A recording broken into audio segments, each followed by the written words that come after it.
എല്ലാവർക്കും നമസ്കാരം. നമ്മുടെ ചിറ്റപ്പന്റെ വീട്ടിലാണ് നയിക്കണത്. വയനാട് ജില്ലയിൽ മൂടക്കൊല്ലി എന്ന് പറഞ്ഞ സ്ഥലത്ത് കേട്ടോ. മൂടക്കൊല്ലി നിങ്ങൾ എവിടെയും കേട്ടണ്ടോ? ആടാ കാടിന്റെ സൈഡാണ് മൊത്തം. ഇവിടെ അടിപൊളി റിസോർട്ടൊക്കെ ഉണ്ട് വീടിൻ്റെ അടുത്ത്.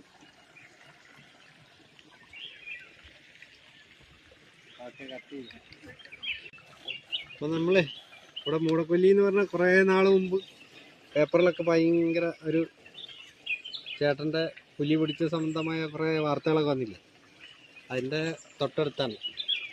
പിന്നെ നമ്മൾ കാടിൻ്റെ അടുത്ത് നമ്മൾ വീട്ടിലേക്ക് കയറി പോവാം. ഇവിടെ ഇന്നലെ ആന വന്നിട്ടുണ്ടെന്ന് പറഞ്ഞാൽ ചക്ക പറിക്കാൻ നോക്കാം. ഇന്ന് വരുമോ നോക്കാം. വാ.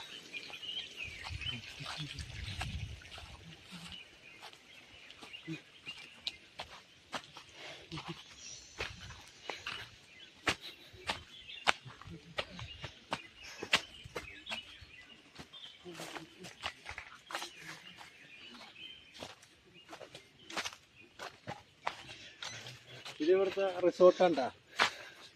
ആർക്കും വന്ന് താമസിക്കാം. ഇവിടെ കുറേ റിസോർട്ടുകളുണ്ട്. അതിലൊരെണ്ണാണത്.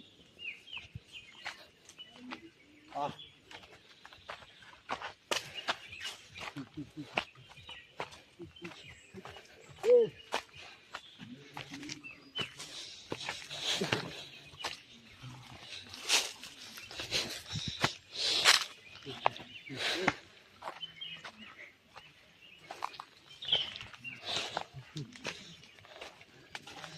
കാടാണ്.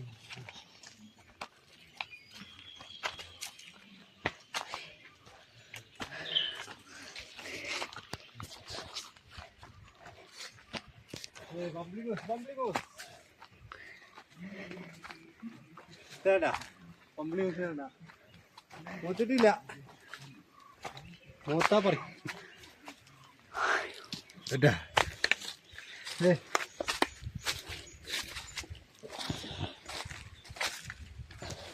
ആനയ്ക്ക് പറിക്കാനുള്ള ചക്കയുണ്ടാ. ആനയ്ക്ക് പറിക്കാനുള്ള ചക്കയാണ്. ഇന്നലെ അവന്മാർ വന്ന് അപ്പുറത്തേക്ക് തൊട്ടേക്ക്.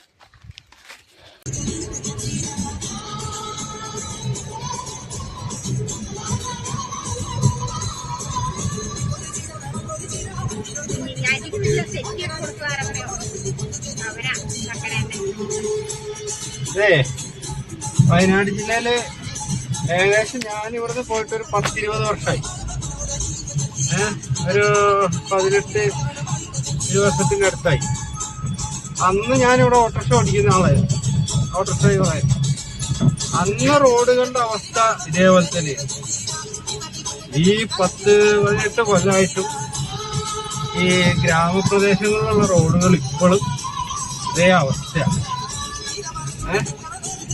ഒരു ഗ്രാമപ്രദേശങ്ങൾക്ക് ഒരു മാറ്റവും വന്നിട്ടില്ല റോഡുകളുടെ കാര്യത്തിൽ. ചില ഭാഗങ്ങളിൽ മാത്രം നല്ല റോഡുകൾ വന്നിട്ടുണ്ട്. ബാക്കിയൊക്കെ അതേ അവസ്ഥയിലാണ് ഇപ്പോഴും.